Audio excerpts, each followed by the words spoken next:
I won't forget that morning, not if I live to be 100. I counted the men as they marched out of the yard. They'd hardly slept for weeks. We of the CID had slept even less, but the nightmare that kept us awake was all the same nightmare.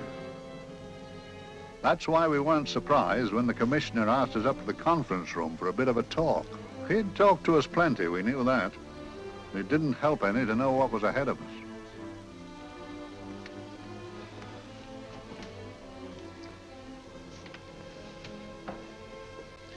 Must we have that window open, Gregson? Oh, shut it if you want to. Chief will be in enough of a temper without having a ruddy blast down the back of his neck.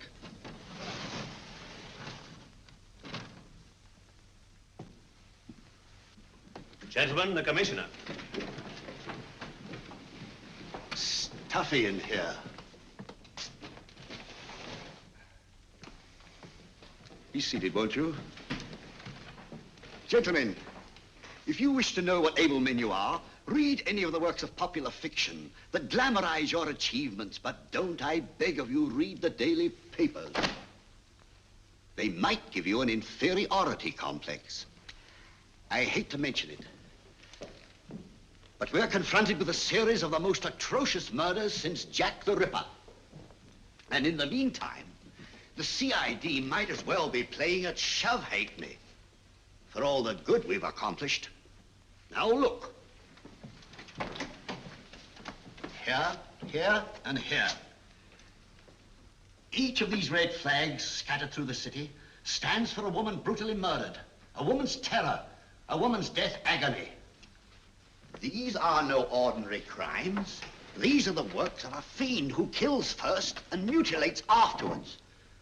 A ghoul who hacks off a part of his victim body and carries it away with him, a loathsome souvenir of his butchery. 3 women murdered so far, and you haven't turned in one clue. You haven't given me one lead. Here you sit and wait for news of a 4th victim, with your arms folded.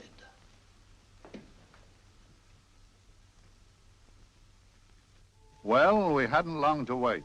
It was down Lambeth Way where a young woman was hurrying home late last night. She saw something and stopped. It was a constable. He spoke to her and he walked along with her, just in case.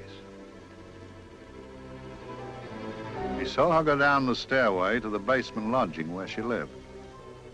We can only surmise what happened after that.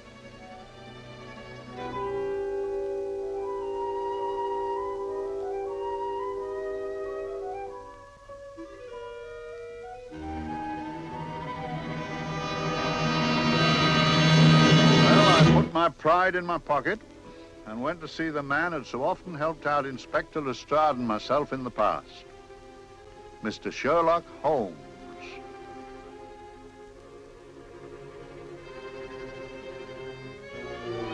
If ever a man needed help, I did.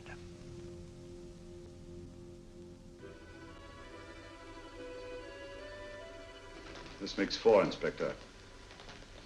4 defenseless women here in the heart of London.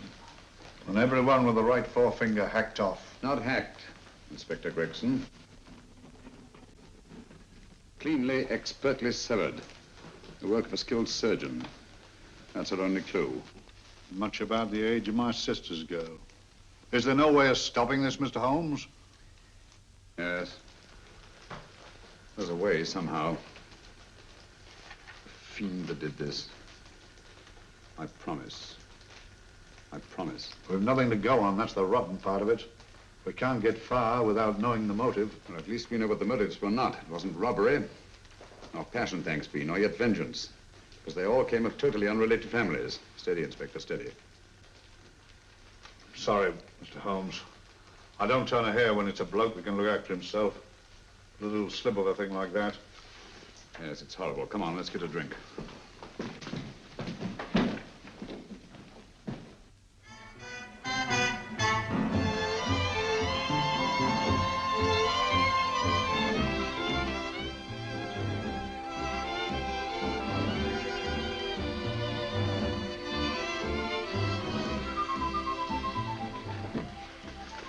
Good evening, Mr. Holmes. Good evening, Vincent. Whiskey and soda, please, and a double for my friend here, Inspector Gregson. Very good, sir. Make mine Irish. Decent of you to give me a hand with this thing, Mr. Holmes. Always a pleasure to be of help to Scotland Yard, Inspector. Little out of my line, looking for a maniac who murders just for the fun of it. Or perhaps just to get a human finger. In all 4 cases, the murderer risked capture by stopping to secure a finger. Wonder what for? Who knows? He's just a madman. Perhaps there's method in his madness. If we could just trace those missing fingers. If we could just drain the English Channel, we might find a penny. Huh? Oh, thank you. You may keep those, Mr. Holmes. Thank you.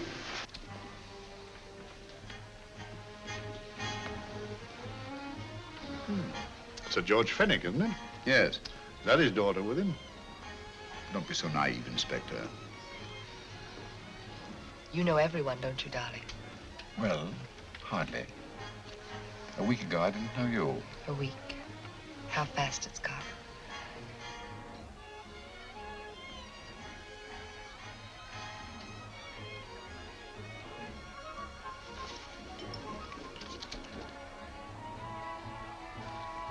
I collect these things. How very quaint of you. Shall we go? Yes.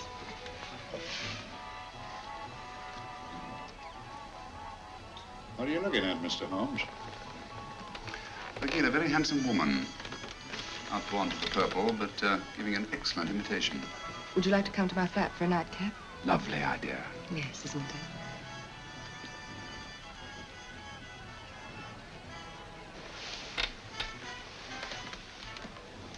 Wonder where she's taking Sir George Fenwick. Don't be so naive, Mr. Holmes.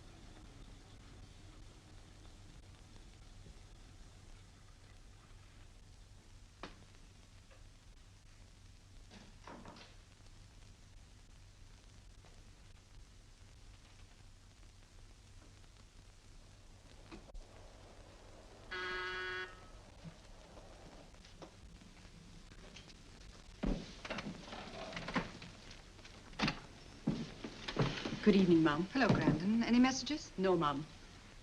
Thank you. Drinks, Grandon. One of your nice surprises. Yes, Mum. I say, you don't mean that... Grandon's a marvel, aren't you, Grandon? Yes, Mum. You wouldn't believe the things she can do. Ah, charming place. Delightful. Really? Do you think so? I'm so glad. Do sit down. Do you mind? Do I mind? What a question. I don't mind anything, really. Except not being with you. Now, you really don't want me to believe that, do you? Not too seriously. Good. We're both quite grown up, aren't we? Quite.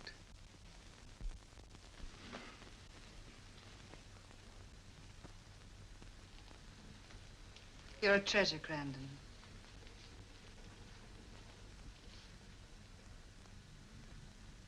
And lower the lights a little as you leave.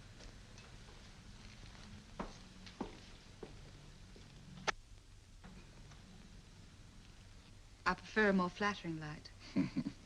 In any light, you'd be... Would I? And don't you know it? Perhaps I do.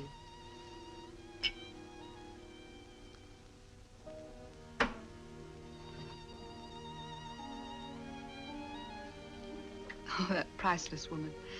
You wouldn't believe it, but she's absurdly romantic. She loves dreamy music, and she thinks that we... But we do, don't we? Do we? Well, it's rather soothing, restful. Yes. And we all need rest at times. like tired children who played too long. You've played with wooden soldiers, I suppose. Funny. Hadn't thought of that for years. Toy boats were my special joy. Anything I could set afloat anywhere. Like this. And this. Toy boats sailing into the Never Never Land. The land of beautiful dreams. Look. Look, odd, isn't it, how the light is reflected? Little specks of light that move and move. Like stars on a slowly moving stream. You know, Holmes, I'm very sensitive to atmosphere. No? Yes, I can tell by the feel of this room there's been a murder committed here. It may interest you to know, my dear fellow, it was the other side of that door at the foot of the stairs that the poor girl was murdered. If only I could find it. Find what? The one thing these unfortunate victims have in common that might give us a motive for these murders. There must be something. Another Jack the Ripper, if you ask me, a homicidal maniac. No, Watson. In the case of Jack the Ripper, there was one thing in common. His victims were all from one walk of life, living in the same section of the city. In this case, the murderer chooses his victims from all walks of life and from different sections of the city. No, my dear fellow, this is not the work of a homicidal maniac. It's something infinitely more sinister. You mean the creeps? What on earth are you talking about? Watson, I'm convinced that these murders are only incidental to some larger and more diabolical scheme. That may be, but why the severed fingers? The answer to that question, my dear fellow, is our only hope of solving these mysteries. Dear sister, I am so happy. I had such a lovely holiday at Brighton with you and Alf. And I'm looking forward to being with you again. Poor little thing. Sort of raises a lump in your throat. I can picture her sitting here happily writing this letter. And a lot bit realizing that she's shortly going to her death. Hello? Gregson. Oh, there you are, Mr. Holmes. I've been looking for you everywhere. What's happened? Murder in Edgware Road, not half an hour ago. Woman? Yes. And the right forefinger cut off clean.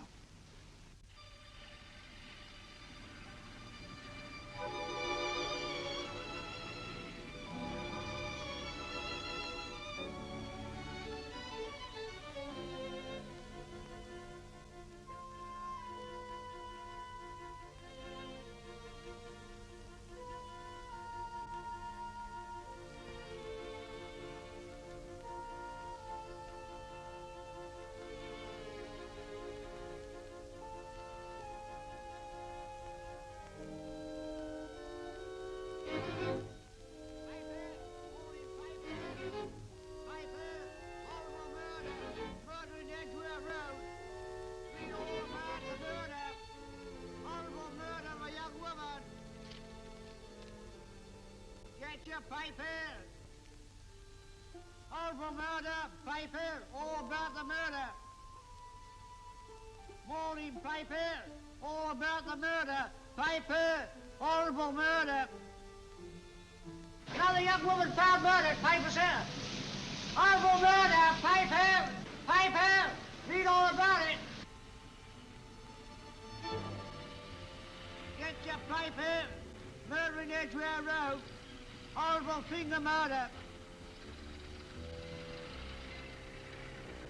Shocking murder. Murder in Edgware Road. Horrible murder of a young woman. Read all about the murder.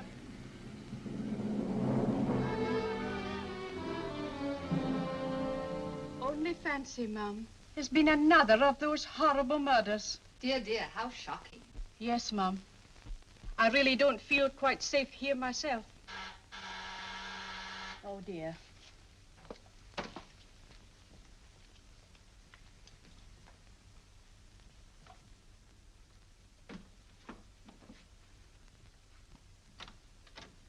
Why, Sir George! I must see Miss Marlowe at once. I don't know if she... I must see her. Where is she? Lydia. Why, Sir George, what is it? What happened? I don't know. You'll have to help me. You've got to help me. But I don't understand. Listen, I woke up a few minutes ago in a cheap boarding house off Edgware Road. I don't know how I came there. I don't know when. The last thing I remember is being here with you. Calm yourself, Sir George. When did I leave here? Well, it was about It was 10:45, Mum. Precisely. You seemed, forgive me, just a little distressed. Detached, not interested. I thought I'd said something to offend you. I don't remember.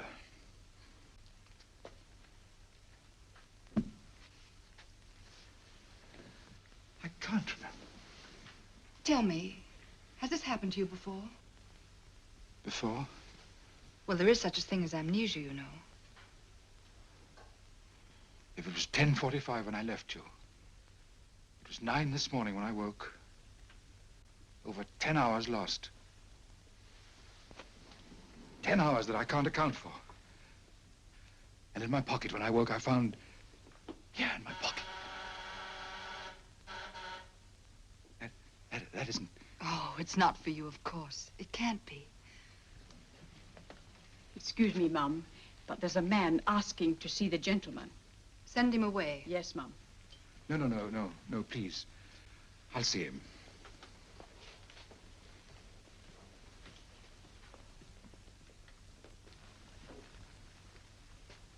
Well?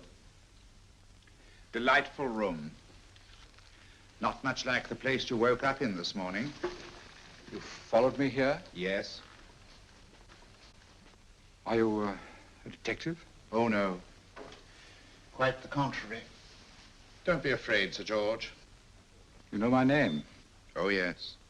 A very old and highly honored name. And being the bearer of such a name, and also a very wealthy man, I thought you might care to possess yourself of this trifle. Rather than let it fall into the hands of the police. It is yours, if I'm not mistaken. The initials, GF. Where did you get this? It came out of your pocket. I saw it fall, but you never noticed. You were very busy, bending over something with a knife. Then you put something in your pocket.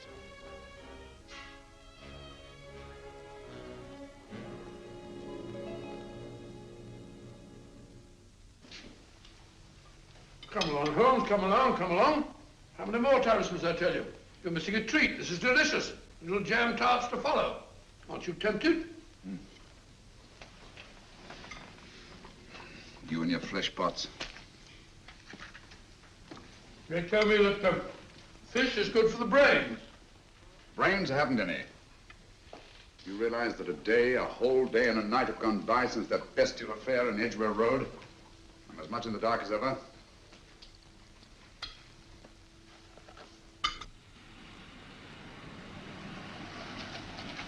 Hello, here comes a client, unless I'm very much mistaken.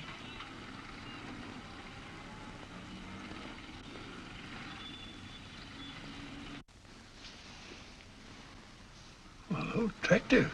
Very attractive.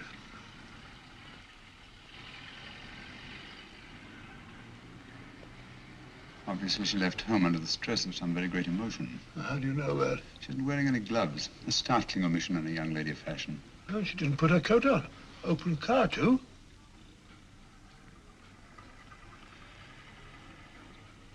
Furthermore, there's something in that bag she wants to show me.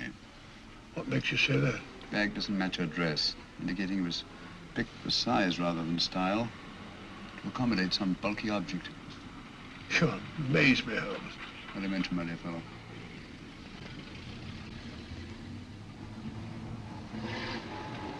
Well, that's interesting. What is? A cab, turning at the empty house. I wonder why he followed her here. Oh, wouldn't you? Quite possibly with glasses.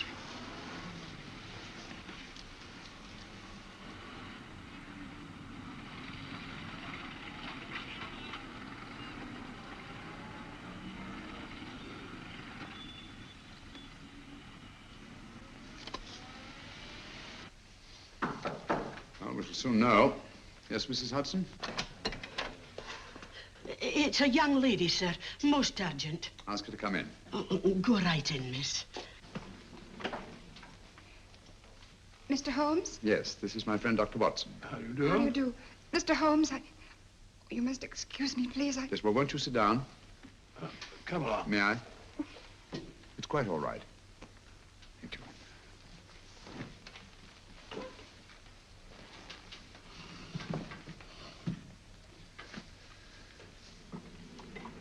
Now, try to control yourself, Miss Fenwick. You're with friends. You know my name? No magic, I assure you. I've often seen your picture. You're the daughter of Sir George Fenwick, aren't you? Yes. It's about my father that What about your father, Miss Fenwick? Oh, I don't know what to do. He's always been the nicest, dearest person. Only since Mother died. Yes, but we know. So I didn't think anything of it when he was away all night before last. But he didn't come home until yesterday at tea time. He didn't come in for dinner at all. Just paced up and down in the library hour after hour. I begged him to let me in, but he wouldn't. Steady, steady. Now, take your time. I couldn't sleep a wink last night. Then I started hearing things. Hearing things? What sort of things? I heard someone in the garden underneath my window. Then I saw a figure moving down the garden path. And I recognized my father. Stealing through his own garden like a thief.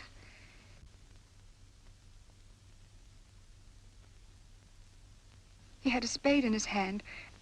And he stopped by the greenhouse where he started to dig. This morning, at daybreak, I stole out into the garden and found this.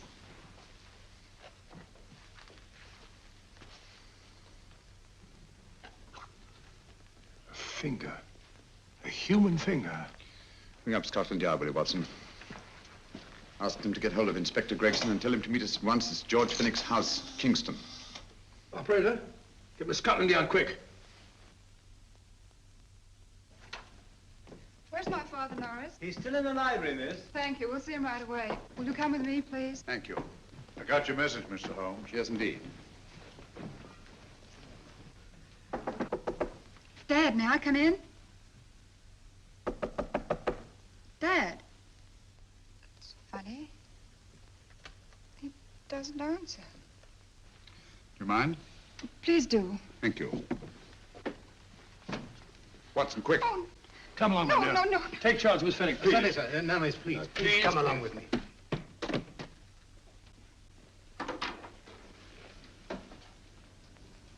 Dead? Yes.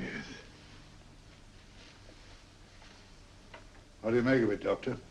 Shot in the back, between the second and third ribs. The bullet undoubtedly penetrated the heart. Look at the powder marks on his coat. I was afraid of this. What do you mean? Don't you remember the man in the cab who followed Miss Fenwick to Baker Street? Well, you don't think he had anything to do with it, do you? I think it's reasonable to assume that he tipped off someone that I'd been sent for. Sir George has obviously been murdered to keep him from telling me what he knew. What was the weapon used? Small caliber revolver, point blank range by the look of the wound. The murderer came in through those French windows. The mud from the garden he brought in on his boots. Sir George must have surprised the intruder. Passed the room to him here. What follows, we can't tell. But from the location of the wound, I'd say that he turned his back for a moment, and as he turned, the muzzle of the revolver was placed between his ribs and one muffled shot fired. And you mean to say he kept on going, even after he was shot? There's no doubt about it. Look there. The trail of blood leads us back to the desk. Something Sir George was after. Something. I know. He was trying to summon help, poor chap. I don't think so, Watson. There's the bell pull by the fireplace. No, you'll notice from the trail of blood that Sir George made straight for this desk here. I wonder, there was something he was desperately anxious to get. Hello. His right hand's clenched. That's perfectly natural. Death agony. But the left hand lies open. Why only one hand clenched in the death agony? The right hand, the hand nearest the desk. Please note that. If Sir George took something off this desk, something so important that he spilled his last drop of blood to get it, I want to know what it is.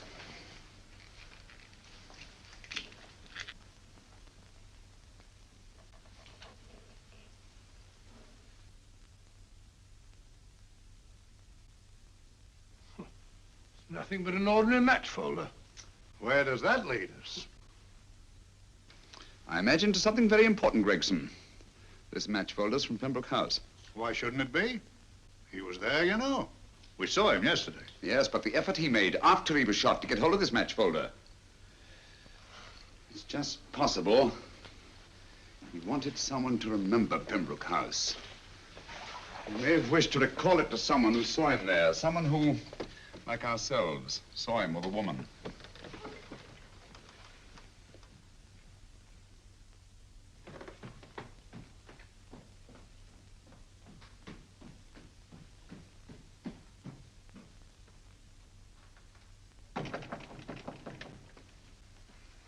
Come in. Oh, Dr. Watson, this came by hand for Mr. Holmes not 10 minutes ago. Thank you, Mrs. Hudson. That would be the report from Mr. George's bank. Report from Sir George. Oh, really? Don't you remember his daughter told us that he'd just closed his account? Had it looked into at once.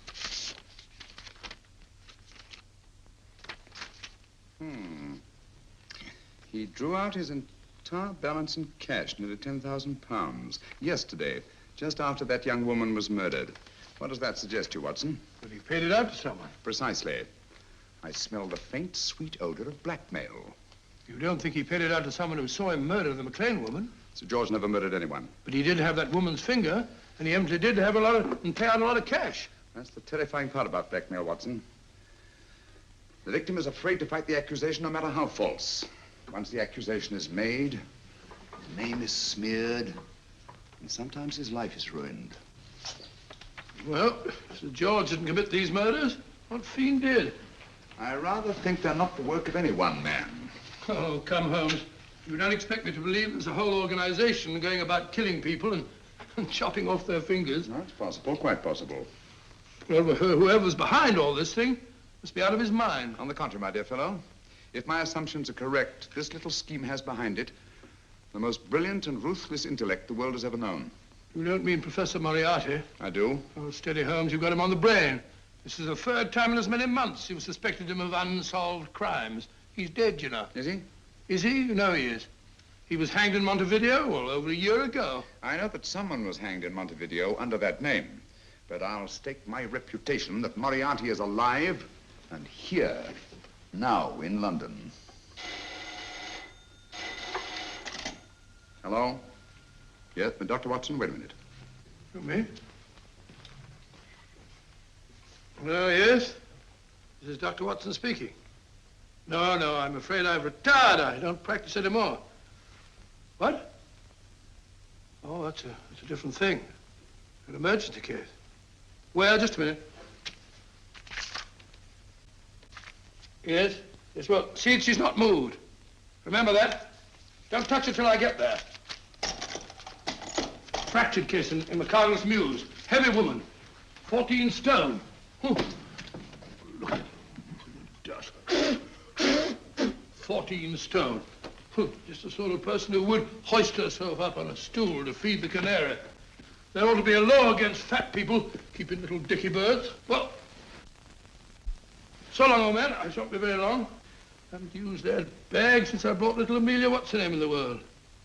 She grew up to be a very unattractive child. Oh, who wouldn't with a name like Amelia? Oh, Amelia. Amelia.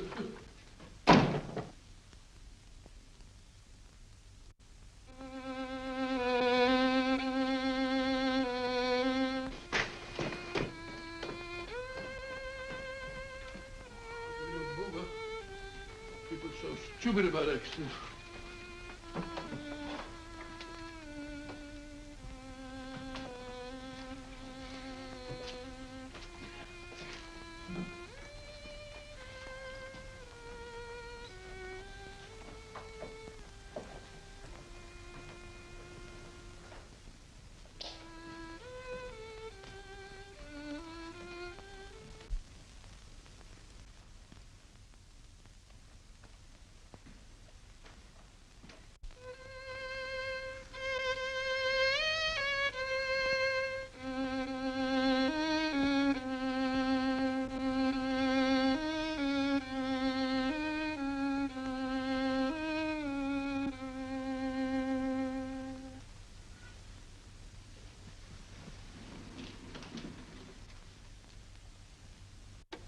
Oh, Professor Moriarty. Not that I wish to appear inquisitive, but to what am I indebted for the pleasure of this visit? Scotland Yard will be interested. It's very convenient for me to have Scotland Yard think that I'm still dead in Montevideo. I never dreamed of fooling you. Thank you. The thought occurs to me, Mr. Holmes, that there are some advantages in living within the law. You are very comfortably fixed here, aren't you? As I get on in life, the little comforts appeal to me more and more. Oh, I beg your pardon. Won't you sit down? Thank you.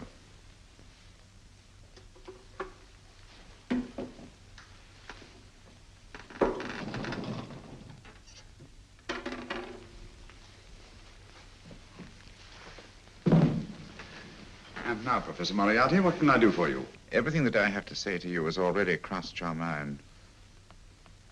And my answer has no doubt crossed yours. That's final? What do you think? I shall not rest until you are hanged for the finger murders. You've no proof, you know. No, not a shred. But I have you. I could turn you over to the police here and now. You could. But if you did, you'd never see Dr. Watson again. Oh, the telephone call. Quite. I rather assumed you had taken some such precaution. Or I should have snatched up a revolver and indulged in a fit of heroics when you came in. Very smart, aren't you? Not smart enough. Or I should have anticipated you. But if any harm comes to Dr. Watson, I shall seek you out. I shall not rest until I find you, and when I do... No harm will come to Dr. Watson this time. But I can't answer for the future. Mr. Holmes, I should strongly advise you to drop this case. Don't be silly. Think it over. We've had many encounters in the past. You hope to place me on the gallows. I tell you, I shall never stand up on the gallows. But if you are instrumental in any way in bringing about my destruction, you will not be alive to enjoy your satisfaction. And we shall walk together through the gates of eternity, hand in hand. What a charming picture that would make. Yes, wouldn't it? You know, I really think it might be worth it.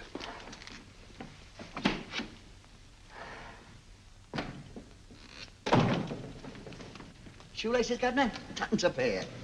And strong enough to hang yourself. How many more times must I tell you I don't want your filthy shoelaces or your company? Shoelaces, Governor? Blasted impertinence. Run along, my good man, or I'll give you in charge. Shoelaces, Governor?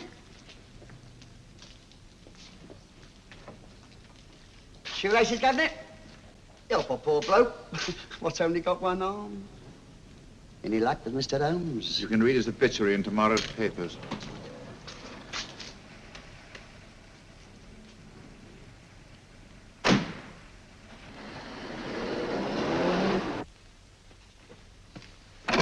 Oh, there you are, Watson. Come in. I was, just going out to look for you. Look for me what for? Suppose you don't think I know my way about. Well, you're right, I don't. Blast all practical jokers anyhow. Know where I've been? On a wild goose chase. Exactly. There's no such number in McCardle's Muse. Some fool's idea of a joke. Did you see anyone? No, nobody especially. Only a whining old idiot selling bootlaces. Persistent beggar, wasn't he? Stuck to you like grim death. Huh? How do you know? And finally left you for someone who looked like better pickings. Someone, my dear Watson, was Professor Moriarty himself. What? He's just called on me. Moriarty here and you let him go? But you must be out of your mind. Why? Well, he bluffed me into believing that he was holding a friend of mine as hostage. Friend of yours who? Oh, nobody very important, just a fat, lazy fellow. Medical man, I believe. Medical man? Do I know him? Yes, I think you do. A fellow by the name of Watson. Watson, never heard. Who, me? I'm afraid so, old fellow. Your street hawker's job was to do away with you in a certain contingency. And you let Moriarty go? Because of me? I had no choice. I can't afford to lose you, old fellow. Well, it's very decent of the old chap, I must say, but... I wish you'd nabbed him. We shall, never fear. I know the motive for the finger murders. All I have to find out now is the method used with the blackmail victims. Method? Yes. How does Moriarty get them to the scene of the crime? How does he plant those severed fingers on them? And how does he scare them into believing that they may have committed those atrocious murders themselves? Curious.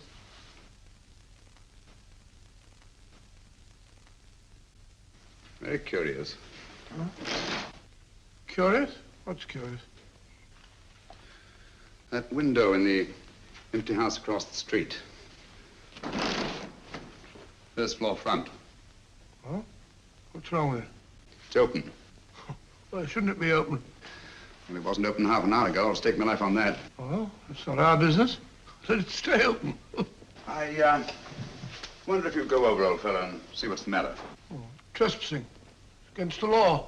Very well, I'll go myself. Oh, well, if you're going to put it like that, ridiculous waste of time. Going about shutting windows at this hour of the night. Here, you better take this torch. Well, take what? Dignified job for a doctor. Dr. Watson, the torchbearer. And what do you propose to do? Sit in a comfortable chair, I suppose, and read a good book? That's a very good idea. Yes, a very good idea. While I play night watchman, you have a nice read. Mm-hmm.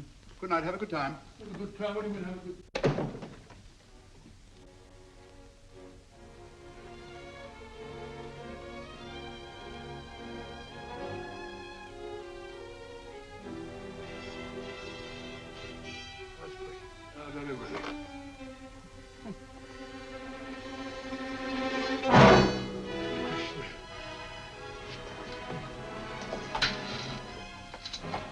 What's this for? Oh, umbrella stand. Pretty little thing to keep about the house. Must have been a pet.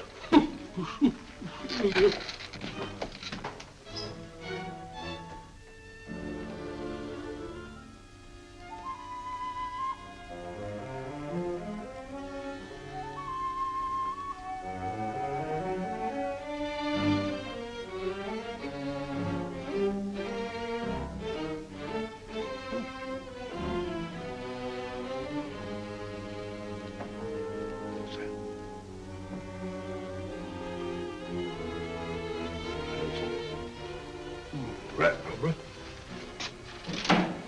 This must be the dog.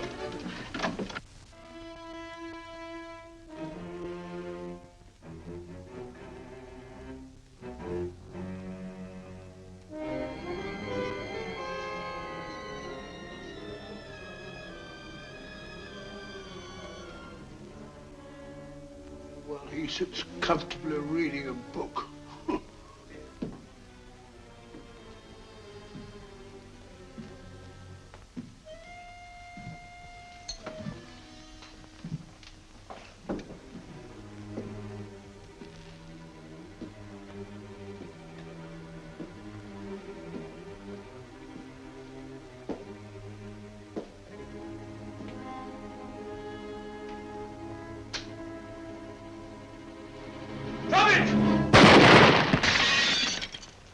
He killed Holmes! He killed Sherlock! Watson. You? But I saw him shoot you a second ago. Not me, my dear fellow. Merely the bust of Julius Caesar. Incidentally, you may have noticed that all through the ages, prominent men have prominent noses. Oh, I'm afraid we're in for terrible trouble again with Mrs. Hudson. Window smashed, plaster all over the floor. Get up, you.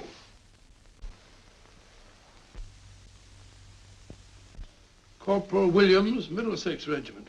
Discharged from the army as physically unfit. Yeah. Papers seem in order.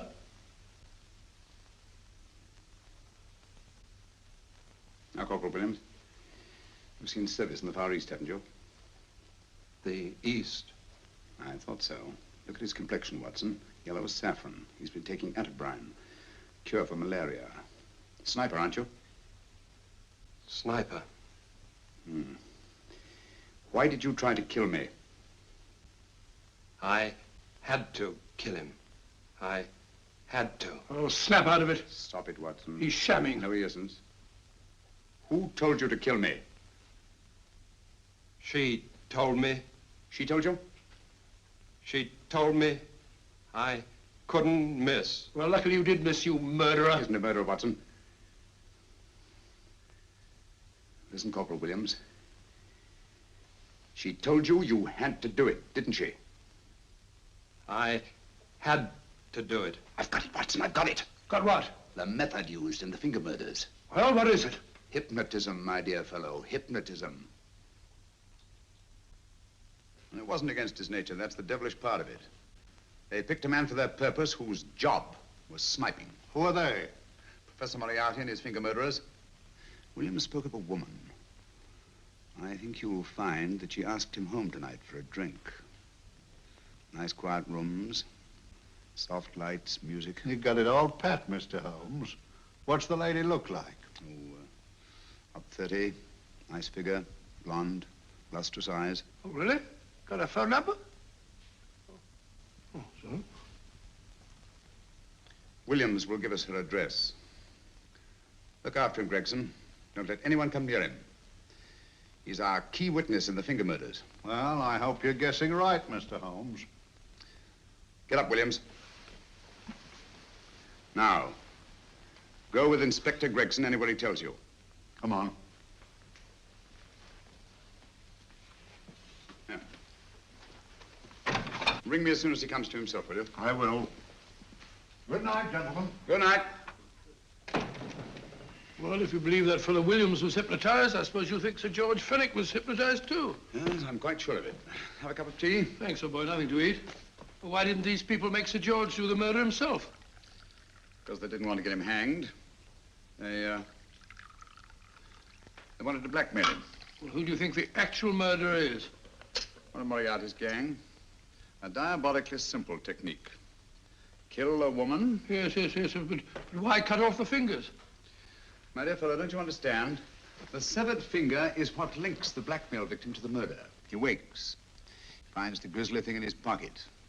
He doesn't know how it got there. He's no idea that he's been hypnotized. For all he knows, he may have committed the atrocious crime during some dreadful lapse of sanity. In that state, when he's utterly demoralized, the blackmailers take over. Is that it? Undoubtedly. You see, they swear that they saw him commit the murder. And being human, the victim will pay anything rather than stand trial on a charge that will make his very name loathsome. Oh, it all fits in if you believe in hypnotism. Yeah. The only possible explanation. You think the hypnotist is that woman with the blonde hair, the lustrous eyes, the woman you invented? I didn't invent her. I saw her. What on earth are you talking about? That woman, my dear Watson, was with Sir George when he left Pembroke House. I saw her there. I shall see her again, and Williams will lead me to her. That's why it's so important to keep him safe. He will identify her.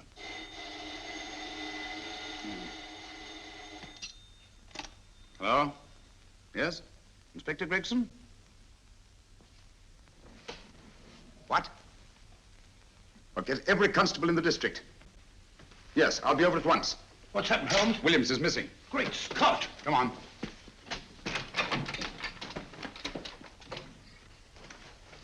Lorry crashed into Gregson's car. During the confusion, Williams disappeared.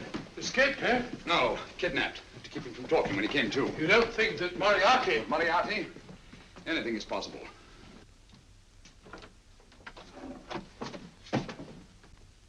Williams! Dead. You see, anything is possible.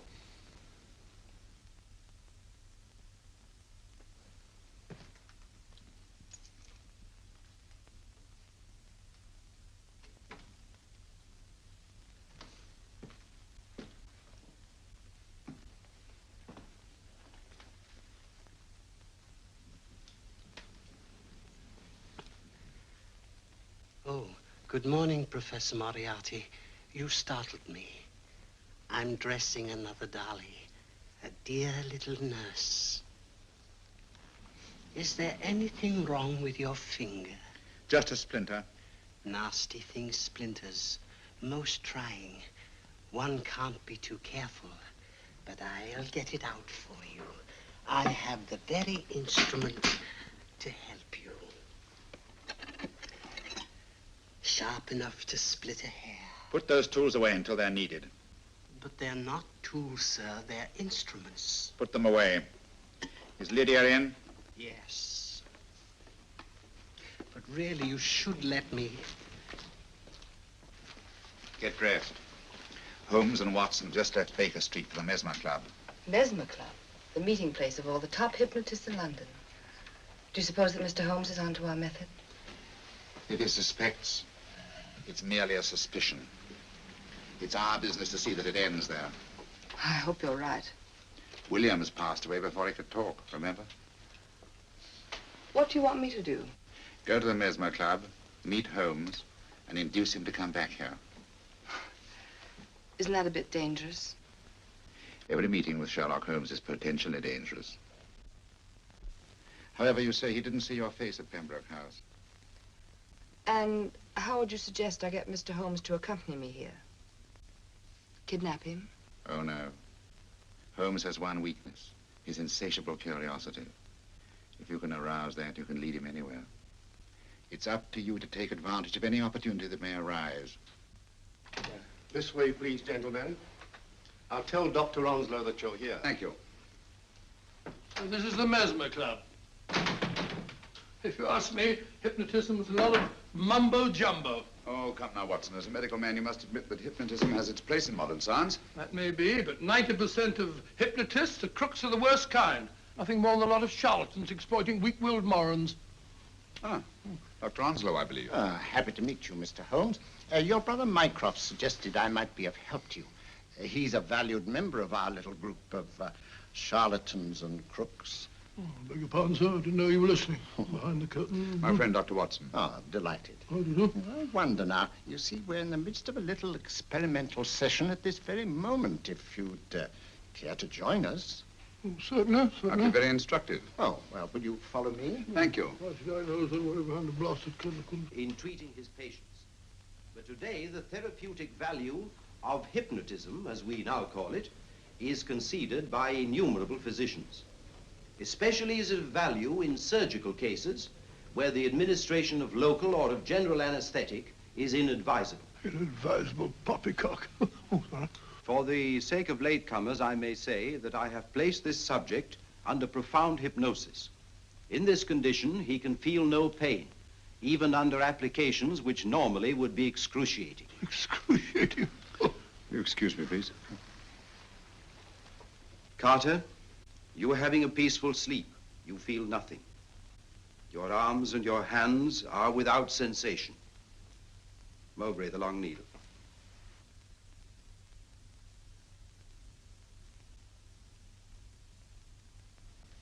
Carter, give me your right hand.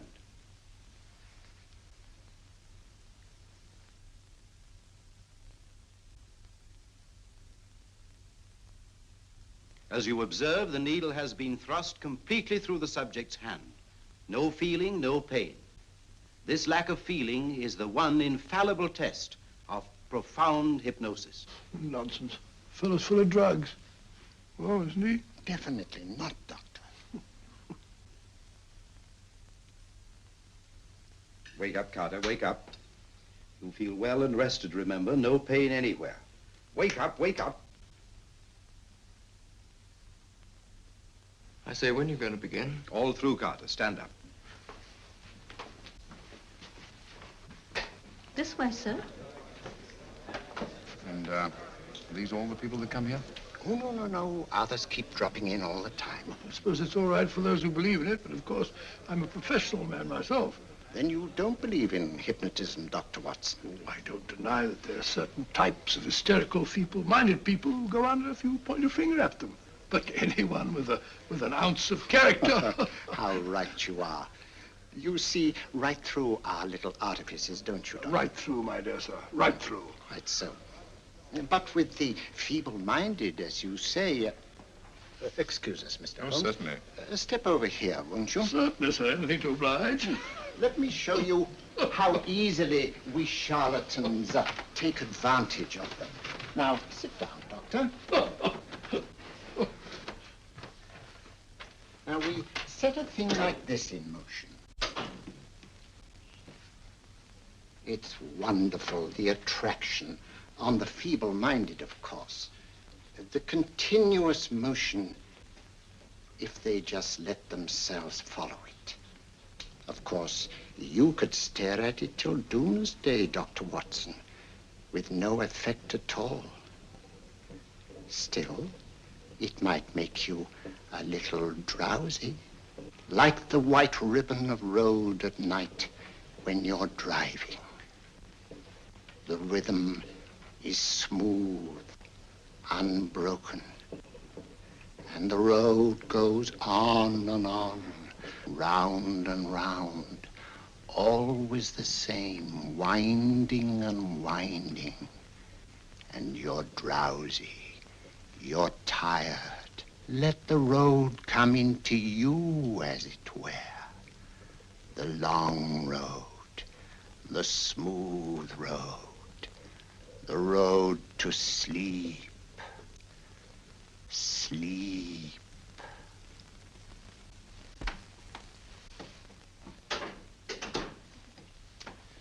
Open your eyes. Stand up. Turn around. And now, Dr. Watson, you're on a holiday in Scotland. The country is amazingly beautiful. We're coming to a stream. It isn't deep. Better take your shoes and socks off.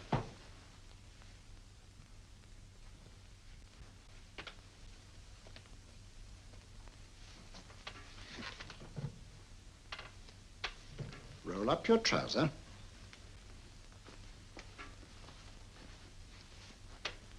That will do. The other leg is waterproof. Turn around. Mind the pedals.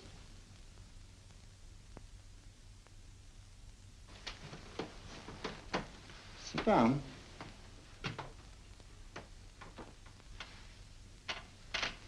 Wake up now.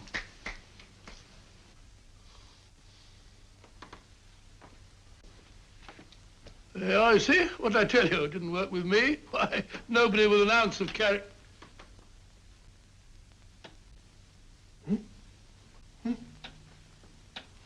I think you'll need these.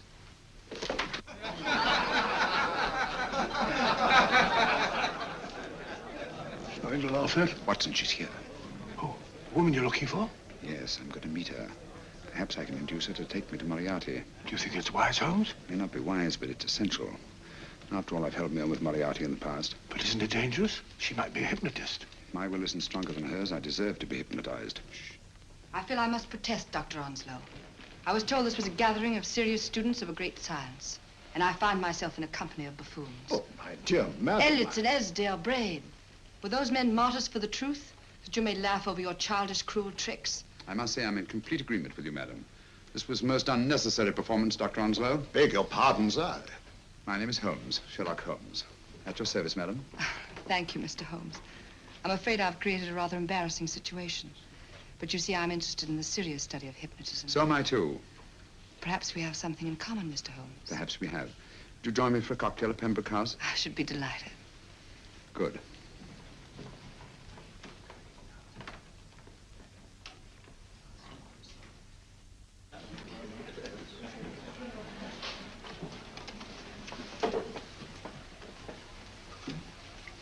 Thank you. I didn't know there was such a pleasant place in London.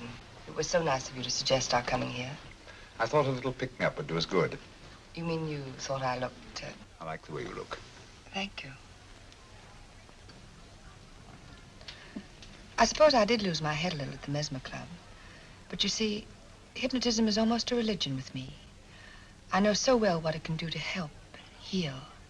And I can't bear to see it used for trivial purposes. I know very little about it. That's why I went to the Mesmer Club. You see, I'm rather puzzled just now with the case that I'm working on. How fascinating. Tell me about it. It's the murder of Sir George Fenwick. Fenwick? Who's he? Quite a well-known figure. Odd now I come to think of it. Last time I saw Sir George was here at Pembroke House. Strange. Yes, isn't it? He was sitting, I believe he was sitting at this very table. Cigarette? Thanks. Do go on. There was a charming lady with him. He was lighting a cigarette.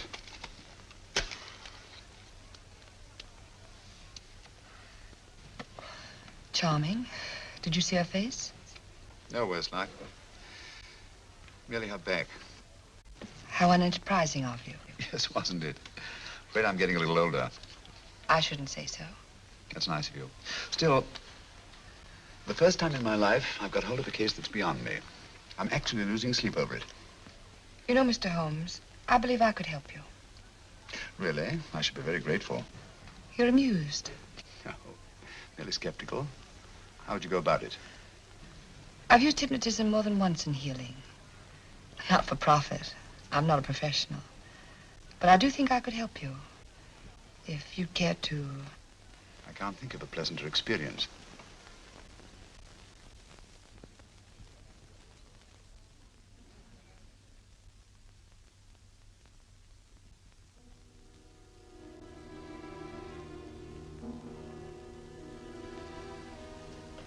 Low lights, music, is that all there is to it? You must relax, Mr. Holmes. I'm afraid you're a rather difficult subject. So I thought perhaps a little help. Materia medica might be advisable. Drugs?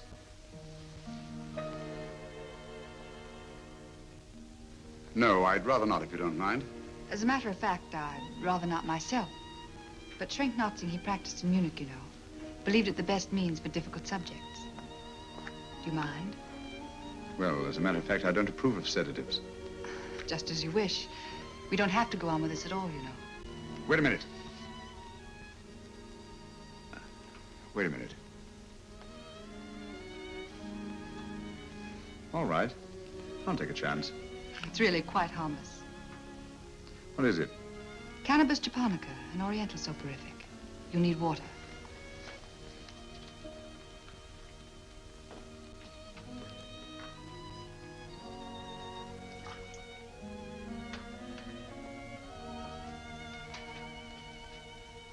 Thank you. Now sit down, Mr.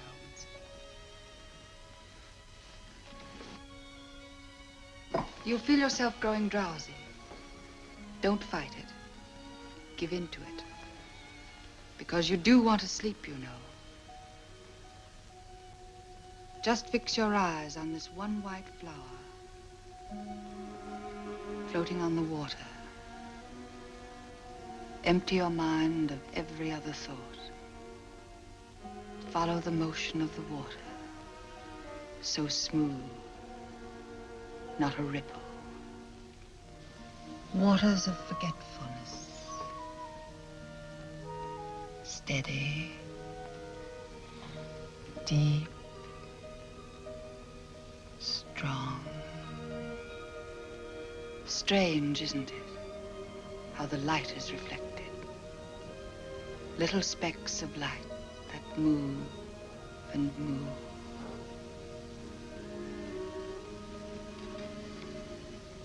It's restful here. It's peaceful. It's friendly. And you're very close to finding what you're looking for. You'll find them soon now. The guilty ones. When you're rested, gentle waters closing over you. Steady, deep, strong. Drawing you down, down,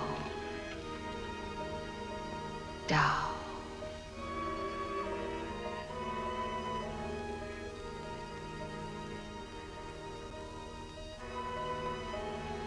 Sleep. Sleep. Sleep.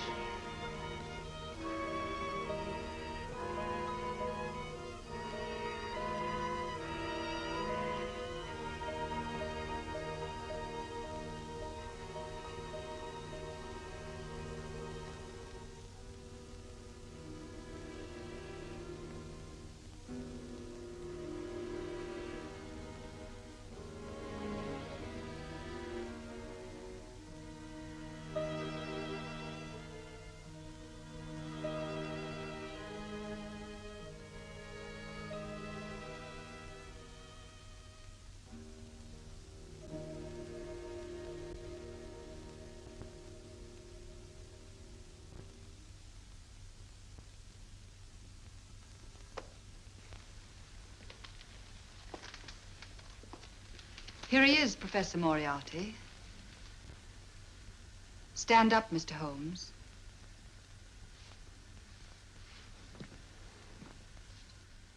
Open your eyes. Face this way. Are you satisfied? We are dealing with a clever man. He may be shamming. There's just one infallible test for profound hypnosis. You ready, Dr. Simnel?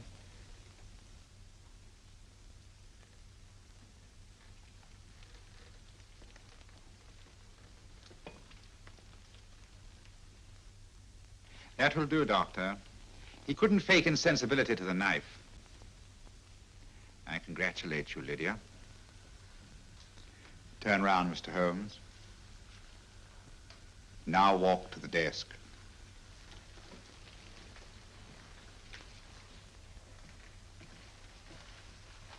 Sit down. Take that pen and write what I tell you to write. I have at last found a case which I cannot solve.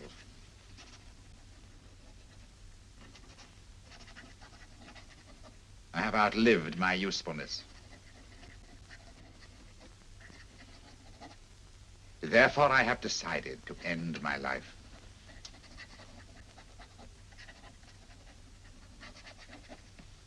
Sign your name. Now blot it.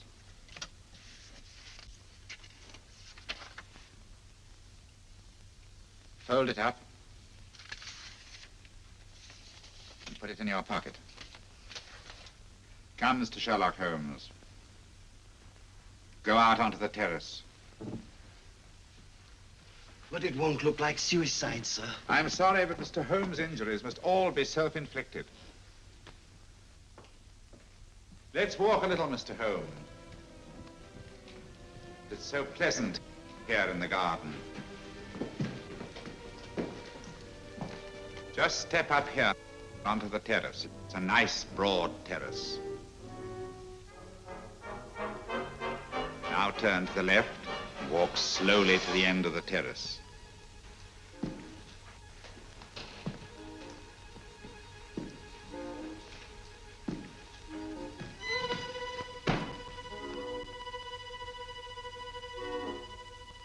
Don't stop. You must walk to the end, you know.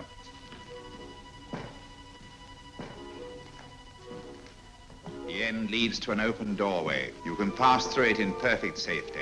In the room beyond the doorway, you'll find what you've been looking for. Must you drag this on? This is the moment I've been anticipating for a long time, my dear. Go on, Mr. Holmes.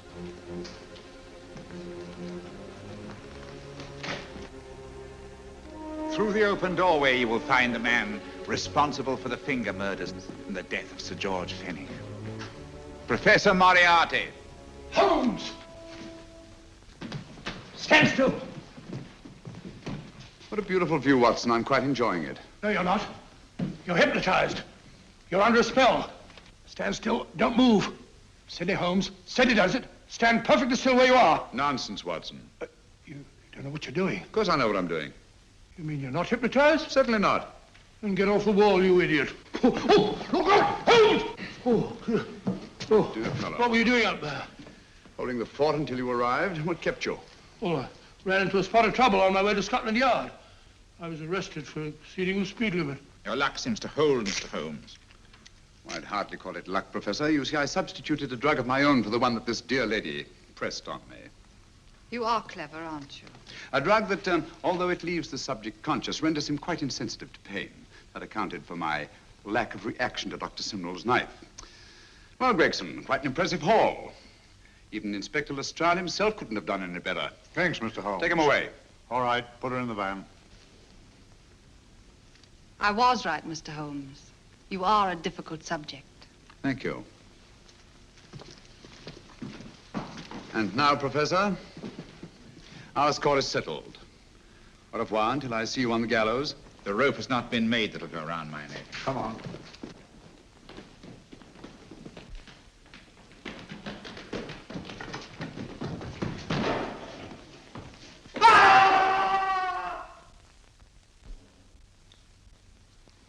I'll take care of things, Mr. Holmes. Thank you, Inspector. Come on. An evil man, Holmes, but what a horrible death. Better than he deserved. What are you thinking of? I'm thinking of all the women who can come and go in safety in the streets of London tonight. The stars keep watching their heavens. And in our own little way, we too, old friend, are privileged to watch over our city.